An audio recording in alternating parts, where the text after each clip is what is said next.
සුබ දවසක් කියලා පිළිගන්නවා අදත් මගේ යාළුවෝ හැමෝම ඔයාලා මේකත් වෙලා ඉන්නේ Hiruwa-official YouTube channel එකෙන් ගෙන තවත් අලුත් වීඩියෝ එකක් එක්ක. ඉතින් channel එකට ඔයා අලුත් කෙනෙක් නම් දැන්ම subscribe කරගන්න.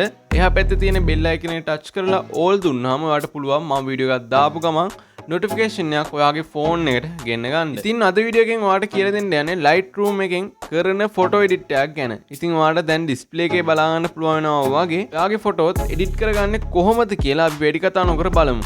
ඉතින් වීඩියෝ එක ස්ටෙප් නොකර දිගටම බලන්න. ඉතින් edit එකට යන්න කලින් මේ වීඩියෝ එකේ පහළ තියෙන like button එක touch කරන්නත් අමතක කරන්න එපා. එහෙනම් අපි යමු edit එකට.